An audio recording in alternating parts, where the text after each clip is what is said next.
What is up, everybody? How's it going? It is Matt, and it is Wild Wednesday already. Holy smokes, I can't believe it's already hump day. I hope each and every one of you are having a great morning, evening, dawn, day, or dusk at right now. I hope whenever you're watching this, I hope you're having a great time, and we'll hope you're with your family or friends or loved ones, all that fun jazz. Hopefully you've seen something awesome today or got to watch something cool overnight. I got to watch today. I watched Flowers 2, by the way, which is obviously what today's review is on. I was very lucky for enough for Phil Stevens to allow me to screen his film Flowers 2 Orchid. That allow me to. I am very thankful that he allowed me to do this, screen it and do a nice little review. His films are definitely very eclectic in ways. I guess they're different than your usual type of film. They're always silent, or at least the three films I've seen. Or there's no dialogue, not silent. There's no dialogue. There's sound. You'll hear screams or laughs, things of that nature, but no general dialogue or anything like that whatsoever. Out of all three films, and that being Lung 2, which is the first part, I believe, and then Flowers, and then Flowers 2 Orchid. Which the girl that played the Orchid was his wife, Colette McKenna. We also had Bryant Lohr Sr. come back and play his part in that he did in the first one. It was nice seeing him come back. He's got that. He's got an on-screen presence that he really he captures it, and he doesn't have to say a single word. All he's got to do is just stand there and do whatever it is that he's doing at the moment. Like at the beginning of this one, you start off with him having a birthday party for himself. It's his 60th birthday party, I believe, is what it said, and he had a little cake and some cupcakes, and he ends it with his party with a bang. In one way, I mean, I guess you could say it was that way. That's something that you get pretty soon, pretty early in the film. So it's not like I'm giving anything major away as far as plot points or key points go into the film. As far as a general synopsis, it's just basically about these flowers, which are victims to Bryant Lohr's Senior's murderous rampage, and you also got Phil Stevens in there playing his part at reprising his part from all three of them. I think I remember he was in Flowers. I can't. Memory serves me. It's been a hot minute since I seen that one. Maybe like 2 years, maybe a year. I can't remember. Same with Lung 2. It's been a hot minute. I do know for sure he's the main in Lung 2. Which, by the way, if you guys don't know, you watch Lung 2. Lung 1 is kind of like, from the way I've been told, or at least the way I'm gathering, it goes Lung 2, and then Flowers, and then Lung 1 is like kind of like an extra little film of extra stuff that wasn't a part of either film, something like that. And then you have, of course, the one for today, which is an interesting film, by the way. Very, very cool visuals. That is one thing I always do enjoy about Phil Stevens films, is that they always have amazing visuals. The camera work did some cool, fun stuff. I did notice there was a lot more handheld, it felt like, in this one. I don't remember, from what my memory serves me, there wasn't quite as much of that in part one. I mean, it was there, but not quite as much. It kind of gave the perception a little, I don't want to say like not staticky, but it definitely was a little manic and all over the place when it came to some of the camera angles and the camera shots and the things that they're trying to pull off on it. It works as far as visually it does. And this also, who else is in here besides Colette, Bryant, and Phil? We got Jen in here playing one of the flowers, and then the always lovely Whitney Hill. Gosh, you're great. I love you. Eliza, Sica, Kara Christiansen, Jasmine Ramirez, which it was nice seeing you in there, I guess. I mean, from the little part that I saw of you, it was cool seeing you. Krystle Fitch is in there, and then we got Angela Jane, and then this is directed by Phil Stevens. If you did not know that, his films are one of a kind. As far as what's going on visually or what's going on in the film, it mostly follows Colette McKenna's character. She is known as the Orchid. She is basically, her soul is trying, that's the way I perceive it, is it's her spirit, her soul trying to exit try to free itself, try to vacate the premises in a roundabout way.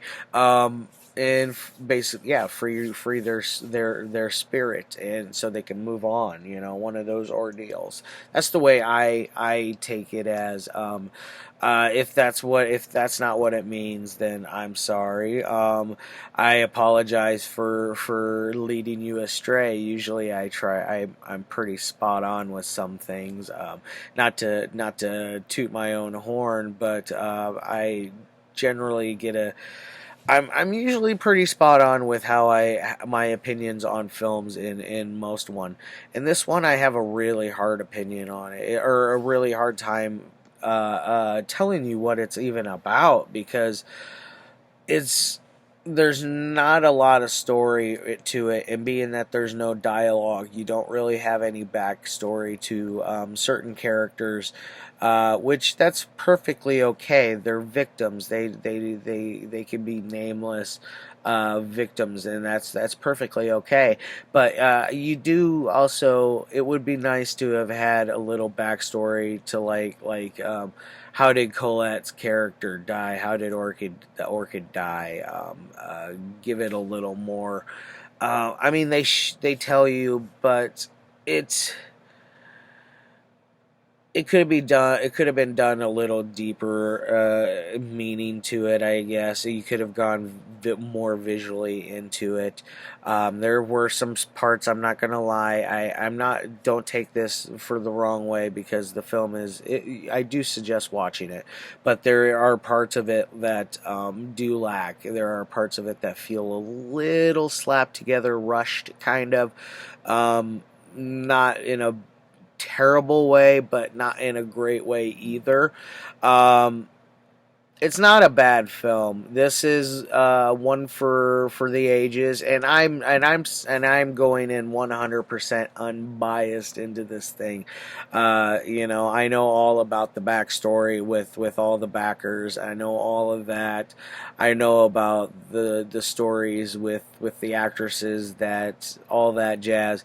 I'm going into this 100% unbiased. I am not paying attention to the politics, to that stuff right now. I am just strictly being someone who's giving you his opinion about a film, and that's all I am. I am not here to give you tell you how you should react to anything, because that's not who I am. That's not what my intentions are here to be today. Now it does get a little slow too. I'm not gonna lie. You have those, which is weird, how you get those spots that feel rushed, but then you have spots that are really slow. Like it does have some pacing issues. That's one of my biggest beefs about this, is the pacing. It gets a little up and down. Sometimes it's at a 1, and then it jumps clear up to like an 8.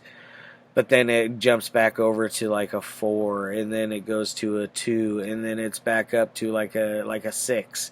It's weird how the pacing is going in this. Like, it's, once again, I will say this is not a bad film. So anybody that takes that as a bad negative thing, please do take into heart. It is only an opinion of mine. I know a lot of people are really praising this one. If I'm going to praise any of Phil's work, it will be Flowers 1. Flowers 1 is a beautiful masterpiece. I don't think that anybody that he will. Nothing against you, Phil. Nothing against your talent at all. I think you definitely have talent as a brilliant filmmaker, artist.